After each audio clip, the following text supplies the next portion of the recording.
Tell me when you hit it. Does it say? Okay, starting. There's a good chance it's going right now. Do you see all kinds of weird stuff on the screen like last week? You on your phone? Okay, great. Okay, welcome everybody to Tuesday night Bible study on the farm. It is Tuesday, June 11th. Okay, so before we jump in, I just need to address everyone out there on the interweb. I need the help of some nerds. There are clearly some nerds who are born-again believers who know something about audio-video stuff. You probably don't have a girlfriend, so you have plenty of time to come and help me with what I am failing at. So please contact me somehow and come help this Bible study get into we'll take the 20th century. I'm not even asking for the 21st. But I need some help. We did work out some kinks. We are back on YouTube Live. If you watched last week's video, which none of you have a reason to because you were all here, it was comical because we didn't know how to turn off all the settings on the screen. Anyway, if you look at it, it's ridiculous. But I think we got that worked out. So we're on our way. But there's still we're a long way off from being able to do really anything I want. A lot of this stuff is just absolute Greek to me. Now, Greek's not even the word. I've read a lot about Greek history and mythology. Chinese. It's just absolute Chinese to me. Okay, with that being said, glad everyone's here. And we are going to get into Genesis. Hold on to your socks. Chapters 46 through 50. We're going to get real close to being totally done with the book of Genesis. So, with that, let us have a word of prayer, and we'll jump right in. God, thank you so much for just our Tuesday night Bible study and folks being here to study the Bible and learn about you and talk about you. And God, we just want to ask that you would please have your hand upon tonight. Please remove all the anxiety and stress in my life as it was bundled up on me this last hour trying to get just the computers and the camera and the all the different gadgets working. And Lord, help this to be a good night. Help us to learn something about you. And God, help us to be encouraged, to do a better job for you this week than we did last week. And God, I always want to ask, don't give up on us. No matter what's going on, we want more of you in our life. We need more of you in our life. And Lord, I just pray that you would help us to have a desire to get closer to you, to pray, to read our Bible, and just to see what a benefit you are in our life and how much you can change our life and help us. And Lord, I love you greatly. I know the good people that are here tonight love you, and we want the best. We want your will in our life and not our will done. And we ask that you help us with that. Amen. Okay, forgive me. I'm going to step over here to the thermostat and turn a button on. Okay. I don't know how much that's going to help, but I feel warm. All right, so Genesis chapter 46. So let me give you the 2-minute review. So what we went over 2 weeks ago was Joseph's plan to get his whole family down to Egypt. He wanted all 11 of his brothers, he wanted his dad, he wanted the whole family, and so he went through this process of when they came down to buy food, he gave them the food they wanted, he accused them of being spies, he sent them away with the food they bought, plus their money. They got back home, they panicked and said, oh no, he's going to think we stole from him. Joseph said, don't you come back here without your youngest brother Benjamin. And furthermore, he kept one of the brothers, who, the name's failing me, but I'm pretty sure it was Simeon. And Judah seems not to care. He says, you're not taking Benjamin down to Egypt. Simeon can stay in jail. They run out of food because the famine was great. Jacob says to Judah, you got to go back down there, get more food. Judah says, I'm not going unless I can bring Benjamin. I'm not going to the king of Egypt and telling him, that I'm not doing what he says. So finally, Jacob concedes. They take Benjamin. They go down there. They have another whole rigmarole. Joseph invites him in. They eat together. He talks to him, gets to know Benjamin a little bit, sends him away again with the food, with their money. And he plants what I think, again, was his silver cup, Joseph's cup, in Benjamin's sack. They chase after him, essentially arrest him, bring him back down, and Joseph loses it. He's emotional. He can't contain himself anymore. He confesses who he is, explains to his brothers the whole situation. The way the Bible reads, all the brothers are standing there with their mouth open, just unable to believe what's going on. They finally get all these gifts, go back up to Canaan, present Jacob with the gifts and tell him Joseph's not dead, he's the king of Egypt. Jacob can't believe it. He sees all the stuff arrive and he says, wow, this is amazing. He can't wait to go down to Egypt and see his son Joseph, who, as we're going to see in a little bit, he has not seen for, I think the number was 22 years, but we'll get there. Okay, any questions on the review? Did I miss anything? I think I hit all the key points. All right. So now, Genesis chapter 46. Let's follow along with me, if you would, please. I'll read verses 1 through 4, and we will get going. Okay. And Israel took his journey with all that he had, and came to Beersheba, and offered sacrifices unto the God of his father Isaac. And God spake unto Israel in the visions of the night, and said, Jacob, Jacob. And he said, Here am I. And he said, I am the God of thy father. Fear not to go down into Egypt, for I will there make of thee a great nation. I will go down with thee into Egypt, and I will also surely bring thee up again, and Joseph shall put his hand upon thine eyes. Okay, so in the beginning here, we see that Jacob's name is used as Israel. So that's a good point for Jacob. That means he's doing something right. He's being compliant to God. So in verse 1, we have to remember that Jacob just learned that Joseph is alive and is now the ruler of Egypt, which is arguably the most powerful country in the whole world. So Jacob starts off by making sacrifices to God. Jacob is in a state of mind where he still cannot believe what's going on. Not only has he heard the greatest news in the world, his long-lost son Joseph, who, as the Bible reads, seems like he loved above all of his other brothers. Not only is he alive when he thought he was dead for so long, but he also just won the lottery. I mean, Joseph's ruling the world. He invited his dad to come down. I mean, it's just all good news.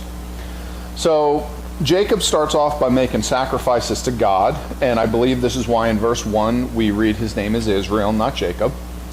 And, okay, Beersheba, that's where he made the sacrifices. Does anyone know why that's significant? Where did that show up before? This is just me giving you a chance to get involved. No ideas? No one remembers? It's all right. We use a lot of big, long names of a lot of cities, and it's not easy to remember them all. So Beersheba was where Isaac lived. Okay, so is where Jacob was born, and he fled from Esau, was in Beersheba. So he goes back there. He offers sacrifices to God. Now in verses 2 to 4, God tells Jacob several things here. He tells him, it's me, God, talking to you. He says, don't be scared to go down to Egypt. And he tells him that it's there where you're going to become a great nation. Because remember, up to this point, God promised Abraham that, he promised Isaac that, he promised Jacob that, but no one's a great nation yet. I mean, they're a large family. He had 12 sons and 1 daughter, and they've had kids of their own, but they're far from being a nation. So God tells them now specifically, that's where you're going to become a great nation. He also tells Jacob, I'm going to bring you back to Canaan land, so you are going to come back here. And he tells him your son Joseph is going to bury you there. All right? So in Genesis chapter 26, verse 2, And this is where God is talking to Isaac.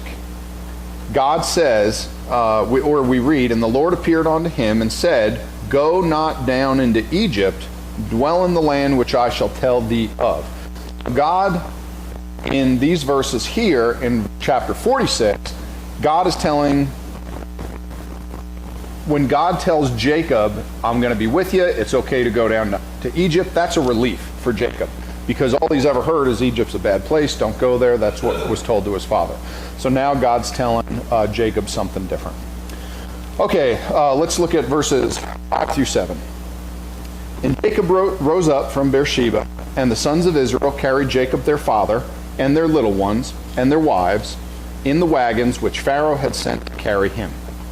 And they took their cattle and their goods, which they had gotten in the land of Canaan, and came into Egypt, Jacob and all his seed with him. His sons and his sons' sons with him, his daughters and his sons' daughters, and all his seed brought he with him into Egypt." All right, so the whole family and all their possessions are moving down to Egypt. So Beersheba, where Jacob made sacrifices to God, is roughly 1/3 of the way on the trip down to Egypt. So they're on their way down there, about 1/3 of the way. That's where the sacrifices were made. Okay, now we're going to cover some verses here. I'm going to read verses 7 through 27. So just bear with me. We're just getting through a portion of the story. So you just get to listen to me fumble through these names horribly for the next minute. And then we got to point out one thing that's interesting and important, and we'll be moving on. So here we go. All right, so now we're going to list all the different sons and their families and their kids that are going down to Egypt. And I was wrong. We're going to start reading in verse 8 to 27. Okay, here we go. "And these are the names of the children of Israel which came into Egypt, Jacob and his sons, Reuben, firstborn, Jacob's firstborn, and the sons of Reuben, Hanoch and Phalu and Hezron and Carmi. And the sons of Simeon, Jemuel and Jamin and Ohad and Jachin and Zohar and Shaol, the son of a Canaanitish woman. And the sons of Levi, Gershon, Kohath, and Merari. And the sons of Judah, and Onan, and Shelah, and Pharez, and Zerah. But and Onan died in the land of Canaan. And the sons of Pharez were Hezron and Hamuel. And the sons of Issachar, Tola, and Puvah, and Job, and Shimron." That is not the same Job that we read about later on. Verse 14. "And the sons of Zebulun, Sered, and Elon, and Jaleel. These be the sons of Leah, which she bare unto Jacob in Padanaram, with his daughter Dinah. All the souls of his sons and his daughters were 33. And the sons of Gad, Ziphion and Haggai and Shunai and Esbon, Eri and Arodai and Areli. And the sons of Asher, Jimnah and Ishua and Isui and Beriah and Serah their sister, and the sons of Beriah, Heber and Malchiel. These are the sons of Zilpah, whom Laban gave to Leah, his daughter, and these she bare unto Jacob even 16 souls. The sons of Rachel, Jacob's wife, Joseph and Benjamin, and unto Joseph in the land of Egypt were born Manasseh and Ephraim, which Asenath, the daughter of Potiphera, priest of On, bare unto him. So remember, Joseph, he had his kids down in Egypt, married an Egyptian woman who was the daughter of a high priest down in Egypt. Yes, MacArthur?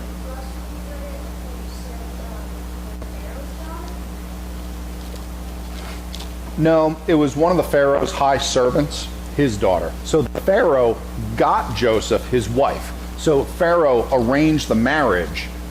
Yeah, he went to one of his high priests and said, give me one of your daughters to marry onto this great man who is taking over as king of Egypt. So Pharaoh set up the marriage, but it was not Pharaoh's daughter. Okay, verse 21. And the sons of Benjamin were Bela and Becher and Ashbel and Gera and Naaman, Ehi and Rosh and Muppim and Huppim and Ard. These are the sons of Rachel, which were born to Jacob. All the souls were 14. And the sons of Dan, Hushim. And the son, now verse 23 we're going to come back to. So you can just put a little line there or just remember that. And the sons of Naphtali, Jaziel and Gunai and Jezer and Shillem. These are the sons of Bilhah, which Laban gave unto Rachel his daughter, and she bare these unto Jacob. All the souls were 7. All the souls that came with Jacob into Egypt, which came out of his loins, besides Jacob's sons' wives, and all the souls were 66. That's 66. The score is 20. Just giving all the younger crowd that. So remember that, guys. A score is how many? 20.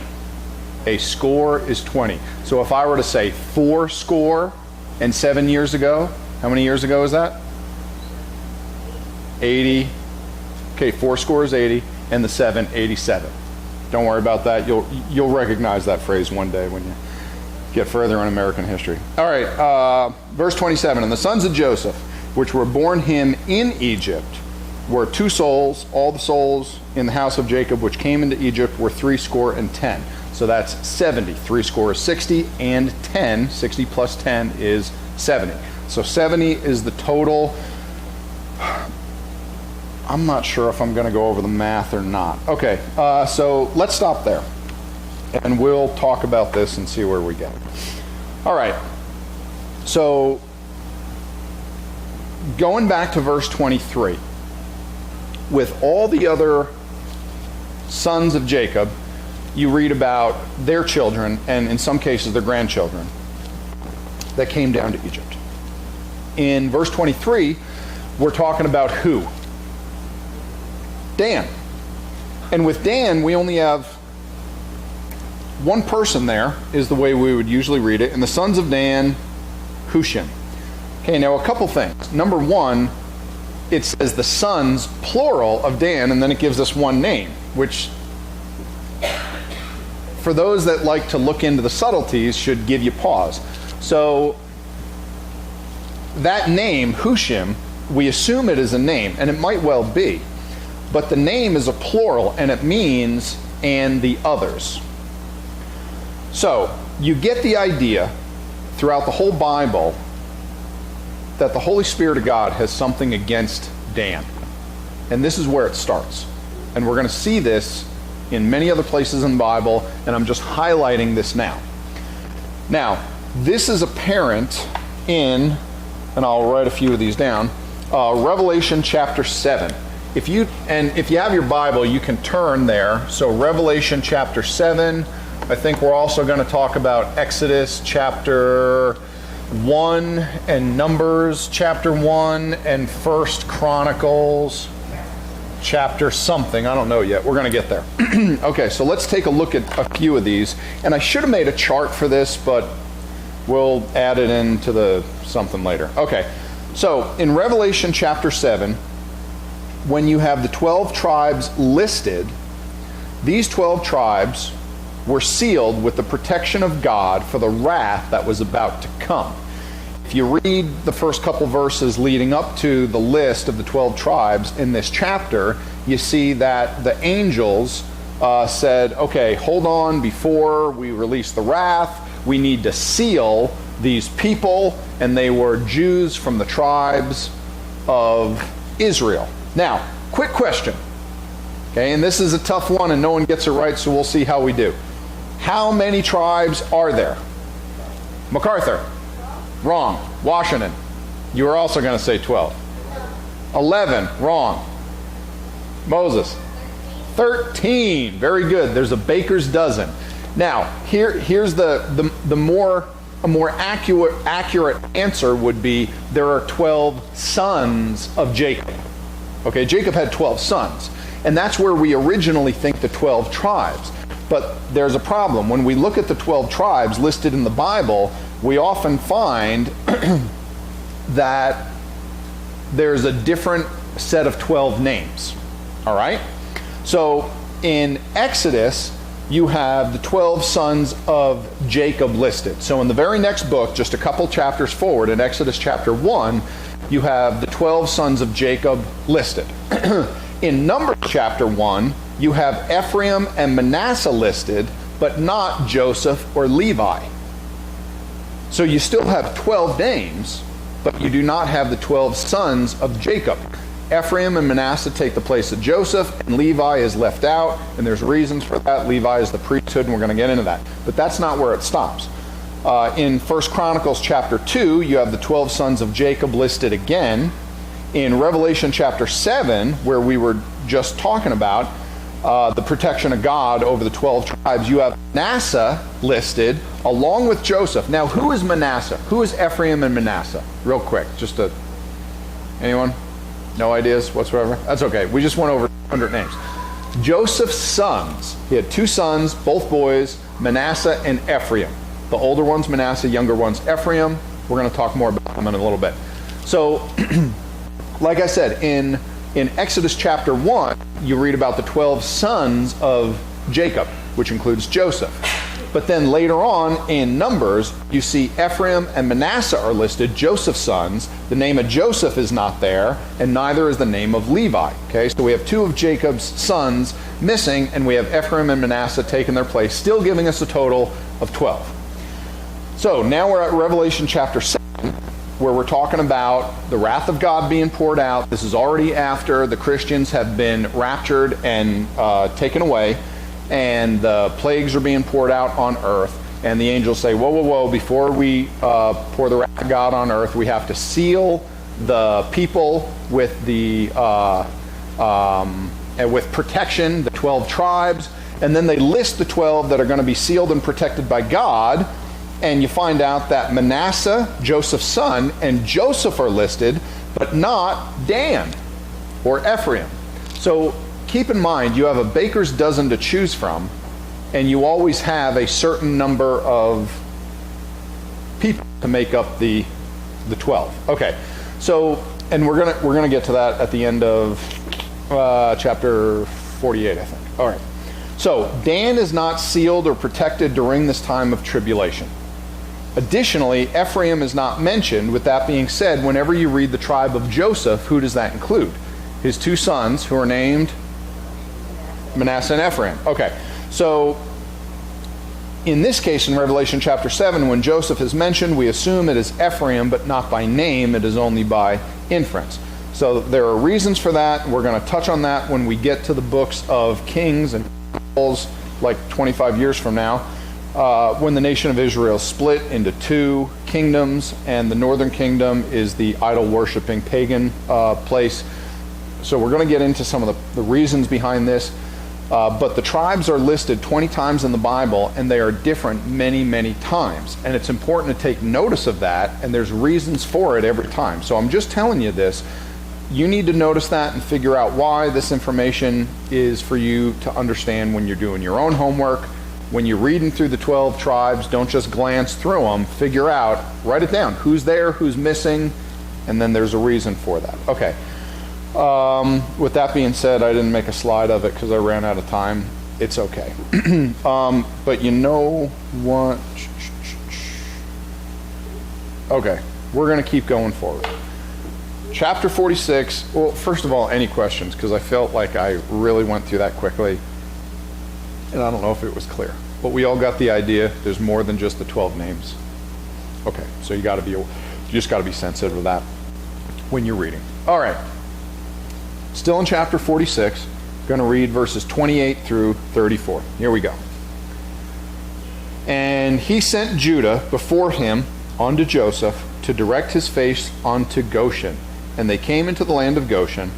And Joseph made ready his chariot and went up to meet Israel his father to Goshen, and presented himself unto him. And he fell on his neck and wept on his neck a good while. And Israel said unto Joseph, Now let me die, since I have seen thy face, because thou art yet alive. And Joseph said unto his brethren and unto his father's house, I will go up and show Pharaoh, and say unto him, My brethren and my father's house, which were in the land of Canaan, are come unto me. And the men are shepherds, for their trade hath been to feed cattle. And they have brought their flocks and their herds, all that they have. And it shall come to pass, when Pharaoh shall call you, and shall say, What is your occupation? Ye shall say, Thy servant's trade hath been about cattle from our youth even until now, both we and also our fathers, that ye may dwell in the land of Goshen, for every shepherd is an abomination unto the Egyptians. Okay, so you get the sense there that Joseph is prepping them for the questions that are going to come up when they're in front of Pharaoh. All right, so Goshen is believed to be the eastern portion of the Nile Delta, and it is the most fertile part of all of Egypt. As far as the best farmland, that's where it is. So when you look at the Nile, which flows north, you find out that it dumps into the Mediterranean Sea, and there's a delta. It spreads way out, and there's very low flat land, and it's very, very fertile. And the eastern portion of that is called Goshen, and that's the land that we're going to say God set aside for the Israelites, and that's that's where Pharaoh decided to set these fellas and set them up. So in verses 29 and 30, now remember that Joseph was the favorite son of Jacob, and Jacob thought his son was dead and finds out that he is the ruler of the world. So here in verses 29 and 30, when Jacob finally sees Joseph, he falls on his neck and he weeps, and he wept on his neck a good while. Okay, one thing we often forget, how old was Joseph the last time his dad saw him? 17. He was 17 years old. Anyone want to go for how many years have passed? Washington. Not quite. Joseph was 30 years old when he got out of jail to work for Pharaoh. Okay, so 17, 30 minus 17 equals 13. He talked to Pharaoh, gave him the vision, said there's going to be 7 years of famine, right? So the 7 years of famine happened. So add that to 13. How many years is that? 20. And then how many years, go backwards. There was going to be 7 years of plenty, and they went through the plenty. Okay, so that's the 13 plus 7 years of plenty gives you 20 years. And then how many years into the famine were they before they went down to Egypt? Mac? They were 2 years into the famine. The famine was 7 years long, but they were only 2 years into it. So Joseph, it has been no less than 22 years since Jacob had seen Joseph. And keep in mind, one of the things that's difficult is the Bible says that Joseph was 17 when he was sold into slavery. Well, did he just have his birthday, or was he just about to turn 18? So we have, it's only so accurate when we're talking about that. There's a window. And the same thing we find out, he was 30. Okay, well, the same thing. So that's why we have minimums, but it's hard to set the exact date. Sometimes God gives you the exact date. This isn't one of those. So we say 22 years, okay, from 17 years old to 30 when the 7 years of plenty started. 7 years of plenty plus the 13 is 20 years. 2 years into the famine is when Jacob heads down to Egypt. There we are. All right. So point is, it's been a long time. Jacob is very excited to see his son. And also, Jacob seeing Joseph, what is that a confirmation of? So not only is he excited to see his son, who he has not seen in 22 years, but what else is Jacob witnessing? It's the fulfillment of what, Mac? Well, yeah, Jacob definitely found out that his sons lied to him. Okay, but why did they sell him into slavery? Go ahead, Wash. They were mad at him for being the favorite brother. And what did Joseph have? What did he tell them about? Moses. His dreams. And what were his dreams of? That they were all going to bow down to him. And what is Jacob now seeing the fulfillment of? Yeah, everyone just came down to King Joseph. So he's not only so excited about that, but he sees that this whole time he didn't have to give up hope because God told him what was going to happen. And now he's seeing it fulfilled. All right, verses 31 and 32. Joseph knew the Egyptians had a disdain for shepherds. For example, people who were herders of goats and sheep. So what does Joseph emphasize? Yeah, he tells them, when that I'm going to go down, I'm going to tell them that you guys raise cattle, and then when Pharaoh asks you what you do, what are you going to tell him? You're going to tell him that we and our fathers have raised cattle for many, many years. So for some reason, shepherds were an abomination to Egyptians, and cattlemen, I guess, were a step in the right direction. They were better off. I have no idea why, but Joseph warns them of this. They hate shepherds. They think shepherds are terrible. Tell them you're into cattle. And don't get me wrong, they had cattle, okay, but they clearly had much larger flocks of sheep and goats. All right, so let's look at, that brings us to the end of chapter 46. So chapter 47. Did you have a question? Nope. Okay, chapter 47, let's look at verses 1 to 6. Then Joseph came and told Pharaoh and said, my father and my brethren and their flocks and their herds and all that they have are come out of the land of Canaan, and behold, they are in the land of Goshen. So keep in mind, where Pharaoh lived was further south than Goshen. So they didn't go all the way down to meet Pharaoh yet. They went to their homeland, not their homeland, went to the land set aside for them, which was Goshen. Now, verse 2, and he, talking about Joseph, and he took some of his brethren, even 5 men, and presented them unto Pharaoh. And Pharaoh said unto his brethren, what is your occupation? And they said unto Pharaoh, thy servants are shepherds, both we and also our fathers. Yeah. They said, moreover unto Pharaoh, for to sojourn in the land are we come. For thy servants have no pasture for their flocks, for the famine is sore in the land of Canaan. Now therefore we pray thee, let thy servants dwell in the land of Goshen. And Pharaoh spake unto Joseph, saying, thy father and thy brethren are come unto thee. The land of Egypt is before thee.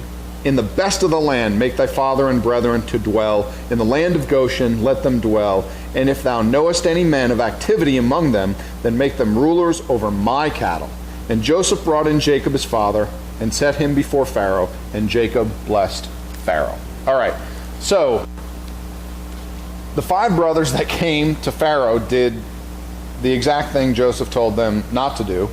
They didn't answer and say that we were cattlemen. They said that we were shepherds. I don't know why it tells us that, other than to just continue the trend of ineptness and buffoonery that these sons of Jacob continued to do. So Pharaoh not only grants them the land of Goshen, but he also makes them overseers of his own cattle, so they get to work directly for the king. So let's look at verses 7 through 10. And Joseph brought in Jacob his father, and set him before Pharaoh, and Jacob blessed Pharaoh. And Pharaoh said unto Jacob, how old art thou? And Jacob said unto Pharaoh, the days of the years of my pilgrimage are 130 years. Few and evil have the days of the years of my life been, and have not attained unto the days of the years of the life of my fathers in the days of their pilgrimage. And Jacob blessed Pharaoh, and went out from before Pharaoh. Okay. So we're going to see something neat here, and this is something you want to keep in the back of your mind. So Jacob blessed Pharaoh. Now, this is special because remember, we read back in chapter 43 when Jacob's sons, or Joseph's brothers, came down to Egypt the second time, Joseph invited them all into his house to eat a meal. And how did they set up the tables for him? Anyone remember? Moses? Very good. They sat, the brothers of Joseph, oldest to youngest. But what else was different, Wash? That's right. The Egyptians and the Hebrews were at separate tables, because it said the Hebrews were an abomination to the Egyptians. So just remember, for Pharaoh to have this man come and pray over him and bless him was no small occurrence.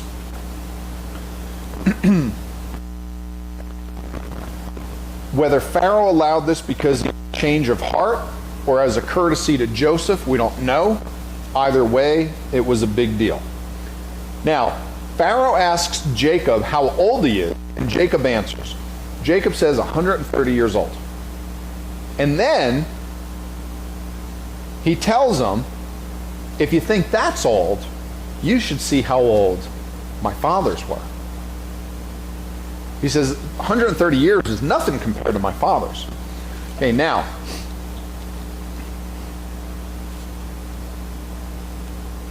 if you would, let's move it over to the slide, and I'm going to show you this right here. So this is a new feature we got. See how well this goes. So, actually, I'm going to stay over here. Just keep it on the slide. Let's try this. So here, when we look at this slide, there we go. This is a timeline, and it's the genealogy in the book of Genesis. And later on it goes on to Exodus. But this is just I just took a picture of this with my phone. It's just a poster I have hanging in my office there that I use. So someone went through and added up all the dates of the people in the Bible and when they were born and when they died and how old they were and the whole thing. And here's something interesting that you see.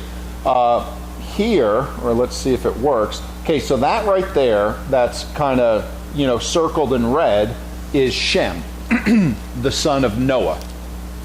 Shem was born in 1558.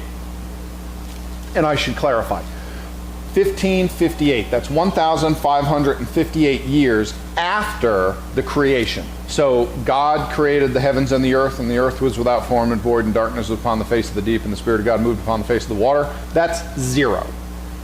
And God said, let there be light, and we move on, and Adam and Eve, and then Noah, and you go on. Okay, so Shem was born 1,550 years after creation and died 2,158 years after creation, making him 600 years old. Y'all with me? All right, now look on there, and you'll see the next name down here. That's Jacob. Jacob was born in the year 2108 after creation and lived 147 years till he died. That means that Shem died when Jacob was 50 years. The guy that was on the ark lived until Jacob was 50 years old. They were contemporaneous. They were contemporaries. Their lives were contemporaneous. Now, I don't know if Jacob knew Shem, but it's not outside of the realm of possibility.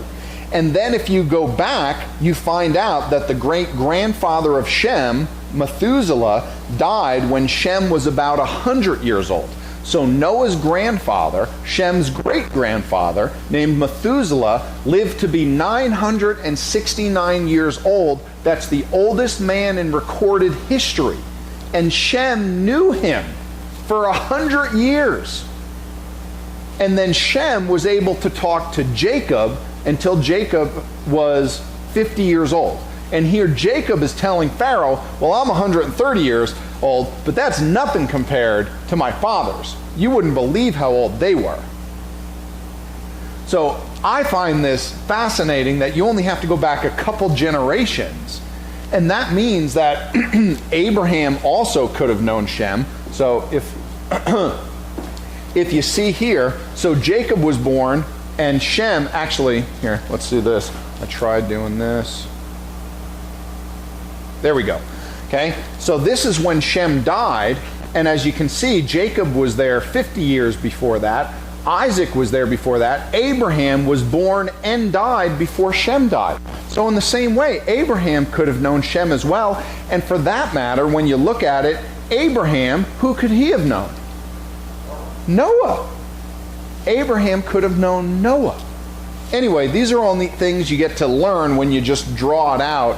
You get to, learn some extra nifty stuff. Okay, put it back on me. That's enough of that thing. Question? Great question.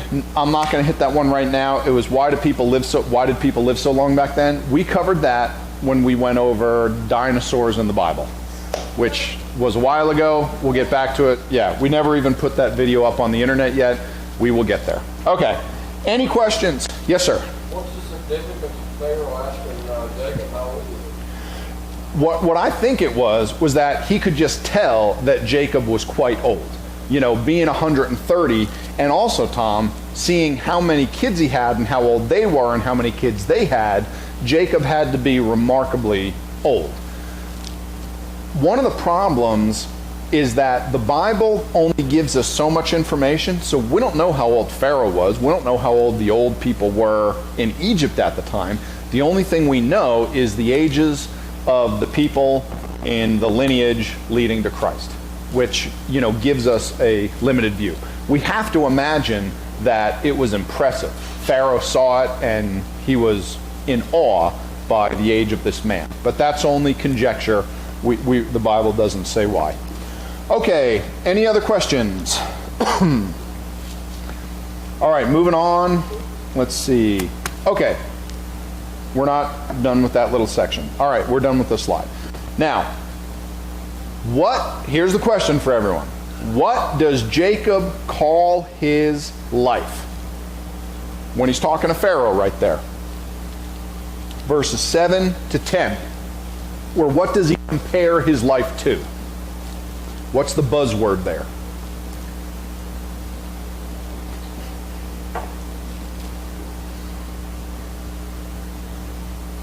It is in verse 9. Pilgrimage. Two of you got it at the same time. Very good. Jacob compares his life to a pilgrimage. Now, what does that mean? What's a pilgrimage? Okay, a pilgrimage is a journey. Okay, so sojourning is temporarily dwelling in one place. They say that they were sojourning in Egypt. The brothers even said that when they said, can we have Goshen? We're sojourners here. You know, that would be nice if we could have that. So they were only planning on living there temporarily. Jacob says that his life is a pilgrimage, which a pilgrimage is a long journey to get to a special place. You can make a pilgrimage to any place you want to go that is special, where you're going to, you know, a lot of people will go to Jerusalem. You know, something I've wanted to do forever and I've never had the chance yet is to go to Jerusalem. You could call that a pilgrimage. You get to go to the place where Jesus was and see the places and learn about stuff, and that would be just a wonderful trip. Okay, I mean, I can imagine that'd be an amazing time. You could call that a pilgrimage. Okay, so Jacob calls his life a pilgrimage. What is his destination?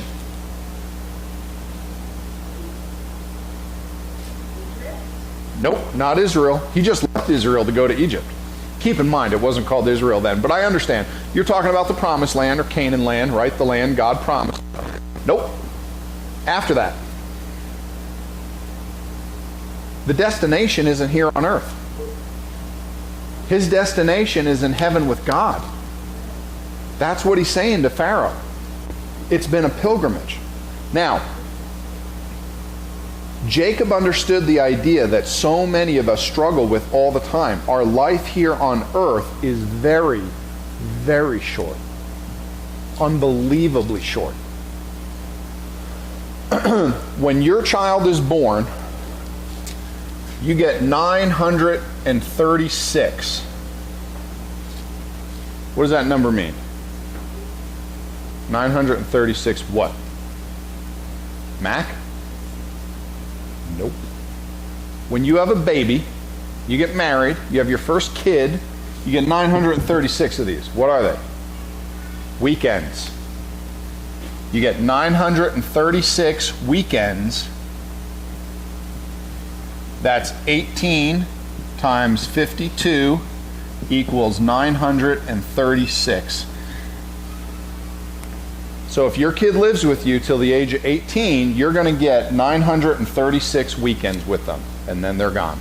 Go to college, join the military, get a job, get married, move out of the house. That's the idea. Now, 18 years sounds like a long time, but when you break it down into weekends, all of a sudden, that's a little more special.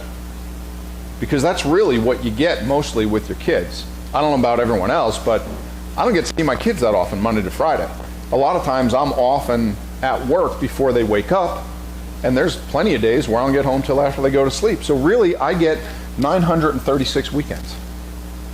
Now, I am currently 40 years old, or I will be in 2 months. In August, I'll be 40 years old.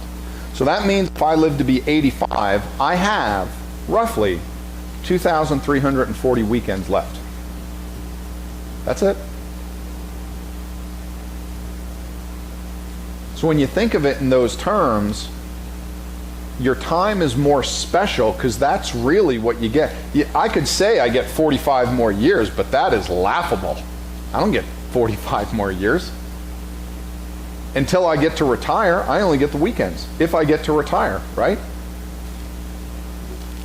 That means that you should be spending all of your time doing two things: enjoying your family and loved ones, and doing something for God. Spend some time, money, and energy filling up heaven. Spend time with loved ones. Spend time filling up heaven. Because you only got a little time left, and that's it. You're going to be in heaven forever. You're only going to be down here on earth for a little while. At least get a couple folks going on their way to heaven with you. I can't think of a bigger waste of life than to go through your entire life and not be able to say one person is going to heaven because of me. If you can't say one, I'm going to get to heaven, and one person is going to come up to me and say, thank you for telling me about who Jesus was so I could get saved from hell. If you can't say one person is going there because of you, I can't think of a bigger waste of your life.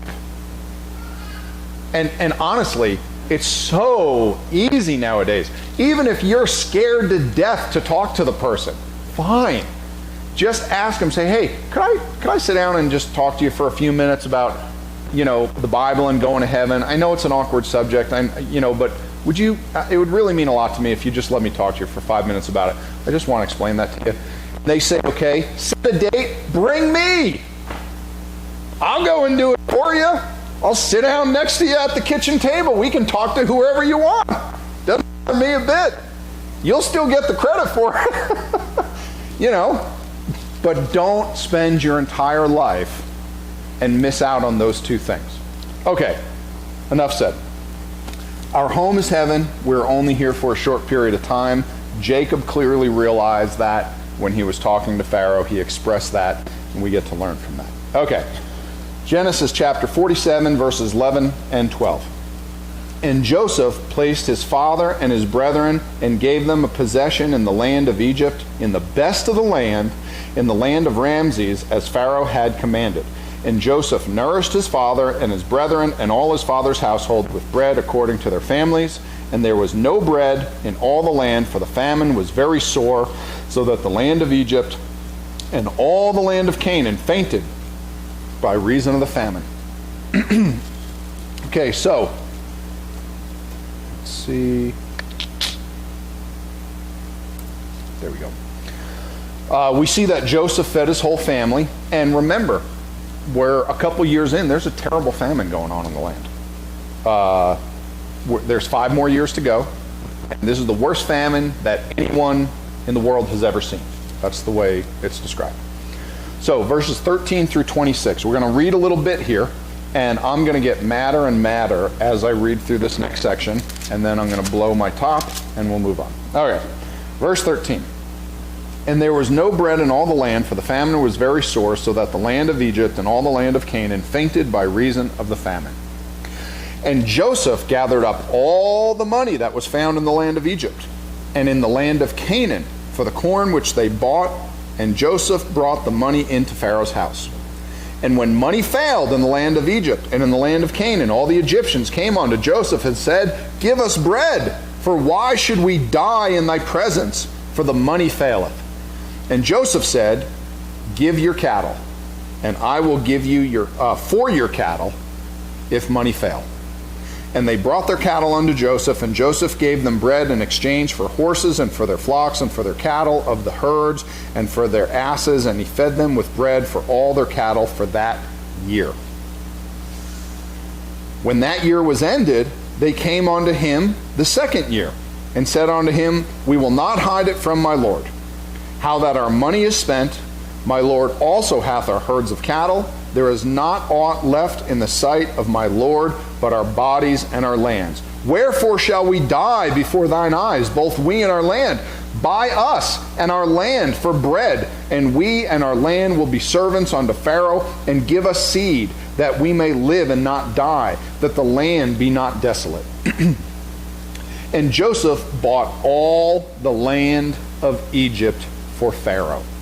For the Egyptians sold every man his field, because the famine prevailed over them, so the land became Pharaoh's. And as for the people, he removed them to the cities from one end of the borders of Egypt, even to the other end thereof. Only the land of the priests bought he not, for the priests had a portion assigned them of Pharaoh, and did eat their portion which Pharaoh gave them, wherefore they sold not their lands. Then Joseph said unto the people, Behold, I have bought you this day, and your land for Pharaoh. Lo, here is seed for you, and you shall sow the land. And it shall come to pass in the increase that ye shall give the fifth part unto Pharaoh, and 4 parts shall be your own, for seed of the field, and for your food, and for them of your households, for food for your little ones. And they said, Thou hast saved our lives. Let us find grace in the sight of my Lord, and we will be Pharaoh's servants. And Joseph made it law over the land of Egypt unto this day, that Pharaoh should have the 5th part, except the land of the priests only, which became not Pharaoh's. Okay, so in this portion of the story, as the whole world is starving, the children of Israel prosper. They're doing great in the land of Goshen. Okay, they increase their flocks and their herds, and they're doing great. Verses 13 through 14. Egypt, all the way up through Canaan, were starving. All the people came and bought food from Joseph. Now, verse 14 says Joseph gathered up all the money in the land of Egypt and Canaan. I do not think that is an approximation. I do not think that is an exaggeration. That means that the people spent their last penny to stay alive. They had no money left. In verses 15 through 17, when everyone ran out of money, Joseph said, Give me your cattle. And all the people said, Why not? We're going to starve and die. There is no purpose to have this cattle and to starve and die. And the idea is, what's the point of owning horses and, cows and sheep? Now, something else you got to remember. You say, well, why didn't they just eat the cows and the herds? Okay, so there's something called breeding stock. Does anyone know what that is? Okay, breeding stock, when any country or any region, this goes through history, starts going through a famine and they start having nothing, they get to a point where they are starving, they will eat all the animals up to a certain point. And these are the animals that they would usually sell in commerce for money and what they want. And they eat all them. All the babies are gone. So now what do they have left? They have mommy and daddy. The breeding stock. Well, what happens when you eat the breeding stock? That's it. It's over. Okay, so when you see a country, or when you would see a region or a major city under siege during wartime, they ate the breeding stock, that was a sign that everyone knew it's coming to an end. The clock has started, and it's going to run out. Okay, there is no more. We can't wait until more babies are born and raised. We are going to die. That is the point that all of Egypt and Canaan and everyone was at. It's like, look, this is it. So they say, sounds good, take them. Take all the animals. Verses 18 to 22, the next year, the people came back, and again they were starving. They told Joseph that they had no money, they had no animals, so they said, take our lands and take us. Just give us food. What is the point of owning our land? We can't do anything with it. We're going to die. Take it. Joseph bought all the land in Egypt in exchange for food. Again, the Bible is clear. All the land. This is a famine none of us could ever appreciate. So now Pharaoh owns everything. It tells us he left the land dedicated to the priesthood of Egypt. Okay, that was to be left alone. Everything else now belonged to Pharaoh. So Joseph then buys the people. He gave them seed to sow in their land and told them, you now owe me 1/5. What is 1/5 equal to? 20%. So, in Egypt, during the worst famine in the history of the world, when the people voluntarily sold themselves into slavery after giving all their money, all their animals, all their land, and said, we will be your slaves, just give us food, what was the tax imposed on the slaves of Egypt by Joseph? 20%. Do you know that the United States of America today has 7 tax brackets for income tax? Do you know that 5 of them are worse off than the slaves in Egypt at that time? 5. Do you know that if you include all the other taxes that we pay that are embedded in products, every single one of us in America are worse off paying taxes to our government than the slaves in Egypt during the worst famine in the history of the world? That's where we are. Now I'm going to stop there. Okay? I just want you to know that if you go back in time about 3,500 years, you'd be better off as far as taxes go, as slaves living in Egypt. So, Joseph gets 20% of all the produce from now on all the land. He implemented a tax rate that the Egyptian people would never escape. What did the people say in verse 25?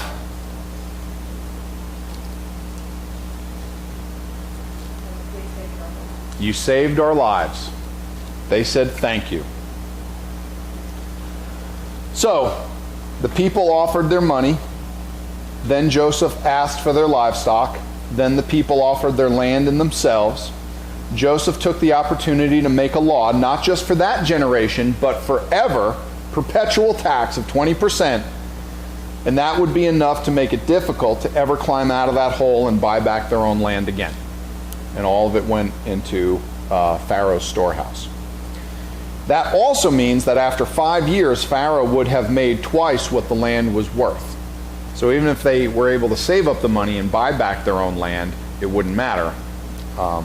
So the people went from equity owners to tenant farmers, and they thanked Joseph and Pharaoh for this arrangement.